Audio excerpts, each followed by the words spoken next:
Well, g'day flatties and globe defenders, it's Critical Thing from Down Under.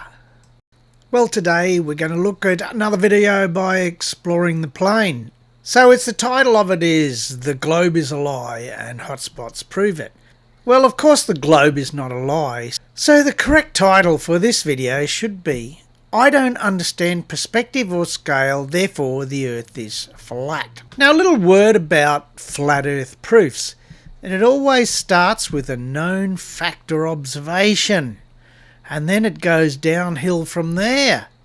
So the flatties usually go say, oh, this doesn't work on a globe because, but their claim is always false because, not just because the Earth is a globe and reality matches it, but these are some of the reasons, and this is not a full list, these are some of the reasons why they arrive at the wrong conclusion. There is a misunderstanding of basic science, a misrepresentation of facts, some cherry picking goes on. They completely ignore opposing evidence, often using bad logic, not doing the math, or if they do the math, they get the maths wrong, and bad assumptions, etc., etc. And then they declare the Earth flat because of their bad science. Now you'll see a little bit of that in this presentation. Now Exploring the Plane has this wonderful photo of late in the afternoon, the sun shining through the clouds, presenting a couple of hotspots. Now, the assertion here is that on a globe, this is not possible. Well, I'm here to tell you that the globe is quite safe here. There's nothing impossible about this on the globe, and of course I'm going to show you with evidence, as always. Now, of course, they've got the cartoon, and the cartoon says this is the only way that a hotspot at sunset can be caused on a globe. And you see there's some clouds there, and the parallel rays from a remote sun. Well, you got that right. And the assertion is that there would have to be a bend in the rays for the sun to get through that gap in the clouds there. And do you see the problem? Yes, I can. Pick me. I see the problem. Okay. Yes, the problem is this is not according to scale. Have a look at how high those clouds are. If that was to scale, those clouds would be 1,550 kilometers high.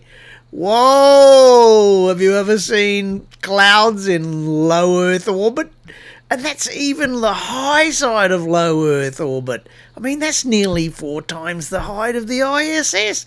Oh my goodness, those clouds are way up there in Earth orbit. Oh, totally realistic, isn't it? No, that's it. Now, this is a bad assumption, incorrect maths, and it's going to lead to bad science and an incorrect conclusion. The light rays at the top would have to make an almost 90-degree turn. Well, that's more like 60 degrees. It's definitely more than 45, but I would hardly class that as 90, but it doesn't matter. Whilst on a flat Earth, it works fine.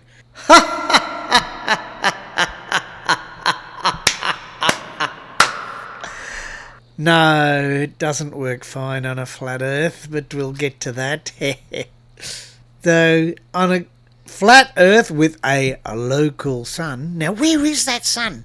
How high is that sun? In this diagram, look, the sun's only like just up there, a little bit above the clouds, which, because this is not to scale too, the clouds are about, they make them about 20 feet high above the ground. Oh, the sun then must be, oh my goodness me, not very far away at all. But what about the flat earthers not measuring where the sun is? Every time we try to triangulate the sun, they don't participate in the experiment. They're not interested in where the sun is, or calculating where the sun is, or measuring where the sun is. They just want to say it's local. It's safe that way, because if you tried to measure it, oh dear, it could turn out to be the wrong answer. Then what on earth would they do? A flat Earth with a local sun is the only explanation for this. The globe is actually confirmed by this picture, and I'll show you how. Here you'll see my SketchUp model that I've done, and it's got a slab of globe Earth there, 100-kilometre slab, and I've got some sun rays, only a section of parallel rays. Now the angle of the sun at that time of day in that location was 2.72 degrees. So I've had the sun coming at 2.72 degrees, and I'll move this down a bit. A little bit difficult to get everything organised, but there, they come down through the clouds at 2.72 degrees. Now there's the orthogonal view, and orthographic view as it's also known, and the sun's coming through the clouds there. Just a few typical examples of some rays there, and there's a little bit of a curve to the surface, but that doesn't matter so much. Now the cloud layer, I've set it to 700 meters. Now there's no way we can know exactly what the cloud layer is, but I've looked at some meteorological data, and it appears that 700 meters is a reasonable estimate. It could be anywhere from 400 to 800, and the actual number is not going to matter too much. As long as it's not 1,550 kilometers, we're okay. And now I'm going to position the camera to the place where the observer would be. That's 207 meters high off the surface. So position the camera there, and we'll look through the camera. And you can see that there are the sun rays are coming straight down with a slight splay in them. And there's the other sun rays that are to the side.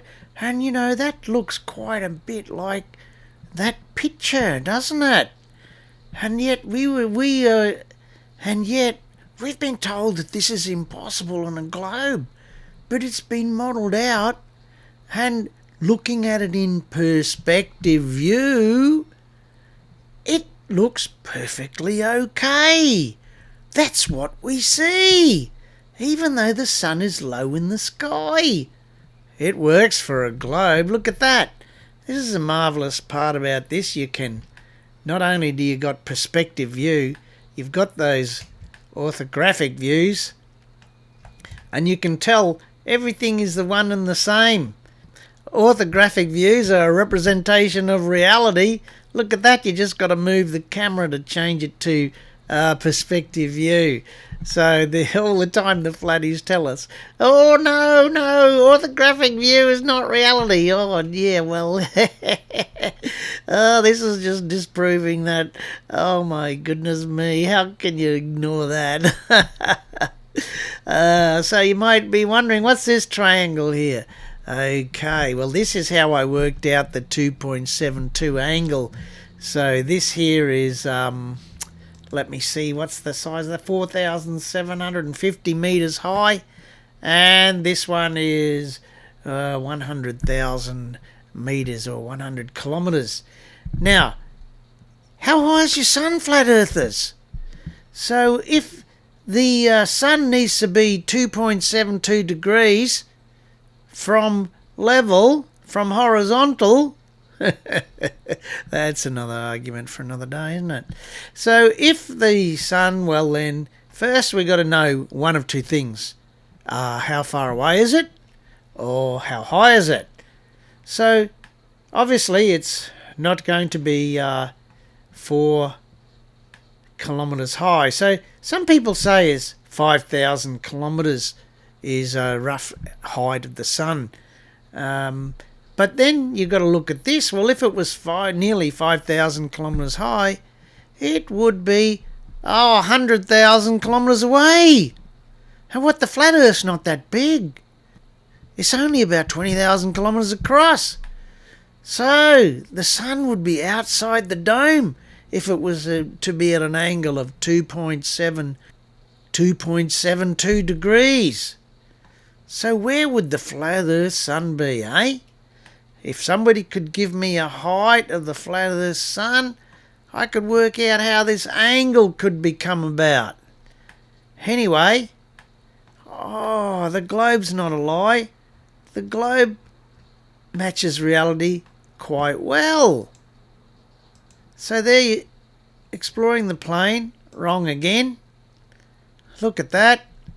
Just make these bad assumptions, bad conclusions, all because you want to believe the Earth is flat.